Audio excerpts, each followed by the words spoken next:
toujours lointaines, plus nombreuses, sourdes, profondes, aigres, clochettes, carillons, argentines, bourdons, surgis de l'abysse des mers, du fin fond d'océan. Et tout mon corps ruisselle, n'est plus qu'eau poisseuse qui me brûle, corps qui ne m'appartient plus. J'essaie, le temps de réprimer, contenir ce lent, ce sourd frisson qui part des doigts, de la main gagne le bras, tremblement déchaîné qui s'empare de mon corps tout entier, me déchire, me broie. Le lit tangue, houle, ondule, se soulève, retombe, hurle ou le croit. Et la chambre bascule, ivre, chaos de meubles et de murs qui s'effritent, s'effondrent. Tout s'apaise, me laisse pantelante. C'est un rêve, toujours le même. Il est jeune et beau, je crois. Il s'élance vers moi, bras tendus, bouche ouverte, pour un cri que je n'entends pas. L'odeur, lui, et puis le feu, bien sûr. Charbon incandescent qu'il laisse choir partout, un peu comme au hasard, mais en réalité, avec une habileté, une précision diabolique. Grésillement de viande qui ne me concerne en rien. Je rêve, rêve, ris. Au matin, hurle à mort. Odeur de pamplemousse défraîchie, de bitume soufré. Et puis l'eau maintenant, l'eau. Oh non, je ne veux pas. Je le craignais avant l'instant, cet instant où finalement lassé, ou livré tout à lui, il déciderait, comme il les avait commencés, d'interrompre ses tortures, ses jeux, de me planter au cœur la lame de ce poignard de bronze qu'il porte à son côté. Maintenant, cet instant, je le guette, l'attends. De toute mon âme, oui, je l'attends. Les cloches s'additionnent, lointaines et présentes. Je nage dans mes draps devenus mer de feu, océan fou de glace, tremble, et mon corps se convulse, tord, craque, s'arque, se démembre, démate, jusqu'au visage entièrement décomposé. Cela commence par les lèvres toujours, chaque muscle jusqu'au plus infime, pris de fièvre, folie, assiste impuissante à la démence totale de mon corps. Il est jeune et beau, je crois, et s'élance vers moi, bras tendus, bouche ouverte, pour un cri que je n'entends pas, lancé en une course lente, lente, comme en un rêve, au cinéma. J'étais tout au bout de la rue, lorsque l'odeur me surprend, une odeur de fenouil et de poivre moulu. Je le vois, lui, ne rêve pas, je cours, je vais le questionner, l'interroger, le harceler. Je suis sur lui. Lui, assis sur un petit escabeau de bois, tournant de son moignon la manivelle d'un petit orgue de Barbarie, sur le devant duquel est écrit « Aveugle, sourd, muet ». Haletante, je regarde à gauche, à droite. La ruelle est déserte. Oui, je l'avoue un instant, j'ai voulu le tuer. Mais non. Laisse tomber dans sa sébille, après avoir fouillé mon sac, tout toute la monnaie dont je dispose. Et puis, m'en vais. Cette nuit-là suivante, il se déchaîne comme jamais. Je ris tout mon sou, avant que ne surgisse l'aube. Au matin, je ne pouvais plus me lever.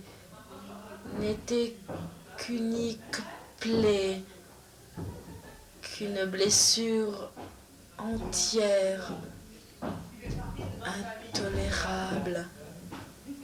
Tout s'arrête, s'interrompt.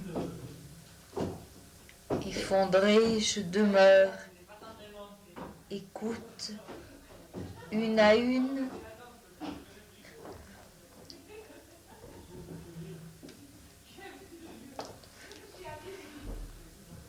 les heures,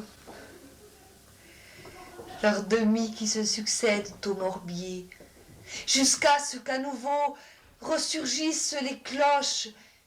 Je veux serrer les poings, lutter. Déjà, mes membres ne m'appartiennent plus, prise de transe. Il s'élance vers moi, bras tendus, bouche ouverte, pour un cri que je n'entends pas, jamais n'entendrai. Je lui fais face, sachant que jamais il ne m'atteindra. Pour que la vie fût enfin rendue possible, assumable. Il faudrait que le danseur étoile fasse du saut à ski. Qu'un président de république travaille comme représentant, fasse du porte-à-porte enfin, pour vendre des lacets et n'en récolter des voix. Il aurait alors plus de pieds où je pense à recevoir que de mains à serrer. La sagesse, quoi qu'on en dise, vient d'en bas. Que le pape endosse enfin en guise de dossard, engagé en un super marathon, sa bure de pèlerin pour la Mecque. Homme, souviens-toi, dit l'Écriture, que tu n'es que poussière. Oh, quelle blague! Je ne le vois pour l'instant que sous pierre. Que l'écrivain use enfin de sa plume derrière l'anonyme guichet d'une banque. Peintre renommé plutôt que ses pinceaux, qu'on lui donne un balai plutôt que ses toiles qu'il brosse le trottoir des rues. Ils ont tout construit, patiemment édifié, impôts, lois, gouvernement, etc., croyant leur œuvre indestructible. En fait, il ne s'agit que d'un château de cartes qu'un simple courant d'air suffirait à faire s'écrouler entier. Ça vient Hélas, non. que le pianiste virtuose fasse de la dactylo. Ah, imaginez un peu, mais je l'entends, un concerto, enfin pour super symphonique orchestre et machine à écrire. Regarde, c'est fantastique. Prends les jumelles. Sa virtuosité est telle qu'on ne voit plus ses mains. Ah, non, tu n'as rien compris. Si sa virtuosité, si on ne voit ses mains, sa virtuosité n'y est pour rien. Il est tout simplement manchot. Que l'avocat fasse du mime. Et que l'on mette le mineur et son confrère le fossoyeur sur orbite lunaire. Que le professeur prenne la place de son élève. L'enfant attend, a tout à lui apprendre. Le violoniste, qu'il fasse le travail du bûcheron. Après tout, le maniement de son archer n'est pas si différent de celui de la scie. Que les travailleurs à la chaîne s'approprient celle-là, lui adjoignent 2 roues, tout le reste qu'il faut, ça donne au cyclisme. Que les rois s'agenouillent, rampent aux pieds des gueux qui dansent, farandolent enfin leur palais. Cela s'est fait, je crois, quelque part déjà. Le résultat, je me suis laissé dire que dans cette aventure, bien des gens y laissèrent leur tête, leur vie et tout ce qui s'ensuit.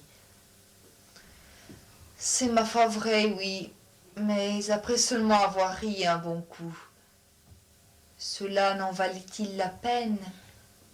Et puis, ne valait-il pas mieux d'accorder sa tête, à défaut de sa main, à la veuve de monsieur Guillotin, plutôt que de se faire trouer le ventre en tout pays d'Europe à grands coups de boulet? Mettre ses tripes à l'air à coups de sabre et de couteau au fin fond des steppes sibériennes par moins 30 degrés sous zéro.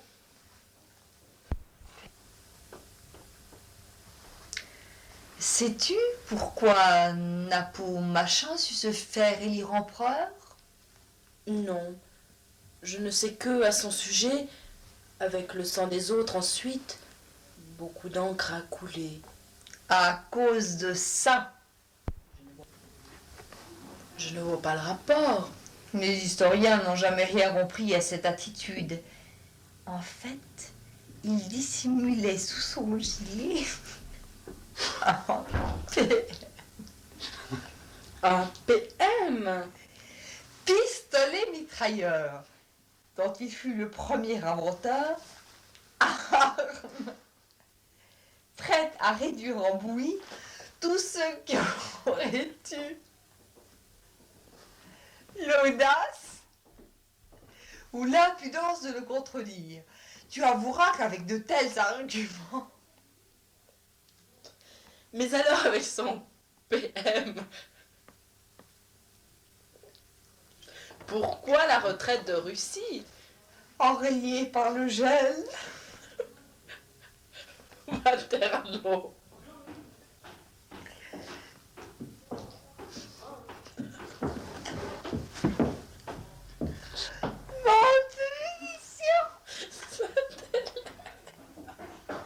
priez pour lui.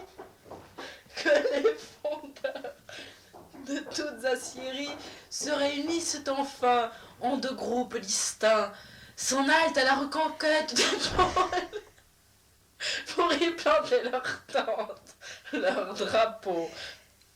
Que le chirurgien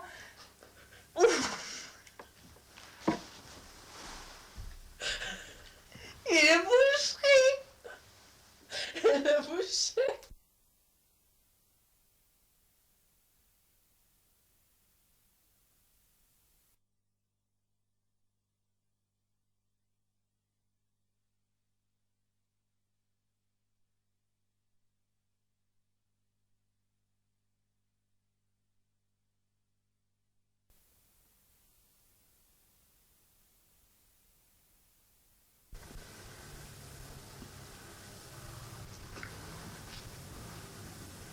L'ère de la consommation est à son apogée. atteint son âge d'or. Cela par la grâce d'un seul slogan. Génial, équivalent à tous les autres réunis. Soyez parés à tout. Un bouton. Un bouton. Il est joli ce bouton. À ton avis, ça sert à quoi? À être appuyé. Alors vas-y. Non, vas-y toi. Profitez, profitez. Tous les articles sont soldés. Mesdames, messieurs, damoiselles, chers petits-enfants. Équipement de plongée, sous-marine en polytievac, auto-chauffant, triple bonbonne super surosisée. Bonbonne surpressurisée, 48 heures d'autonomie, la première recharge étant gratuite. Tenue de cosmonaute selon les derniers critères de la mode spatiale et interplanétaire. Costume authentique de toréador, de chasseur alpin. Soyez parés à tout. Mini parachute de poche. Mesdames, mais oui, pas plus encombrant qu'une boîte d'allumettes. Un enfant saurait s'en servir. Combinaison hautement ignifugée, défiant n'importe quel incendie. Gilet pare-balles. Un obus de bazooka n'en viendrait pas au bout. Le petit Wilfred Hammelkugenschla. Non, Hammelkugengesagt. Le petit, comme il vient de le dire, attend sa maman à la caisse numéro 683. Soyez parés à tout. Monsieur, Monsieur, s'il vous plaît, cet appareil, c'est pour quoi faire? Ah, madame, avec cet appareil, plus de concert. Regardez plutôt. Vous introduisiez votre cigarette ici, et il la fume pour vous. Le petit bouchon sur la gauche. Le petit bouton sur la gauche est destiné au rang de fumée.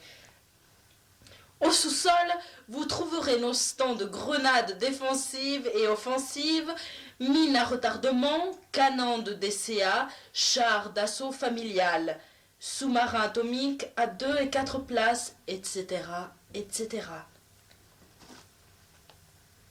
Dites-moi, dans votre ascenseur, ces ceintures, c'est pourquoi? Qui doit dire ça? Ceinture de sécurité, ma petite dame. Vous avez devant vous l'ascenseur révolutionnaire à turbopropulsion. Plus de câbles, de poulies et contrepoids. Il fait du 72 étages à la seconde.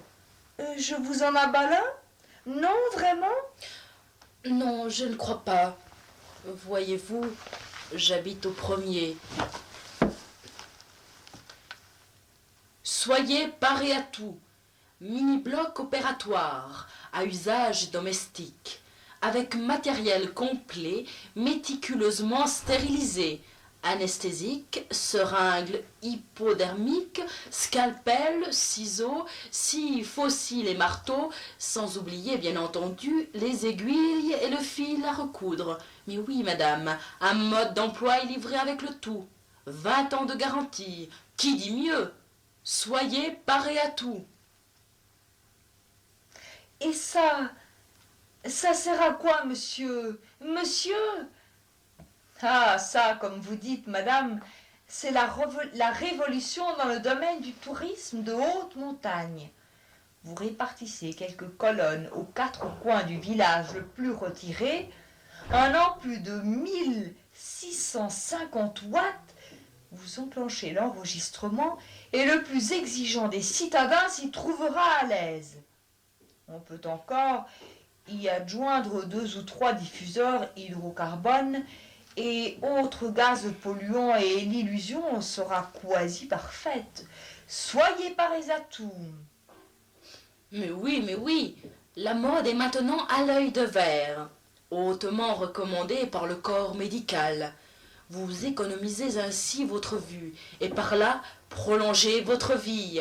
Et ça, ah ça, madame, la révolution dans le domaine potager. Tous les légumes, fruits et autres absolument frais à volonté.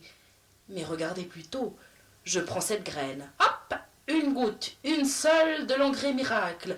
Vous avez juste le temps d'en préparer la sauce. Votre salade est prête. On jette les restes du repas au chat. On jette le chat au chien. On jette le chien au rat. Et puis on noie les rats. Mesdames, damoiselles, messieurs et chers petits-enfants, nos magasins s'en vont fermer leurs portes. Tout est consommé.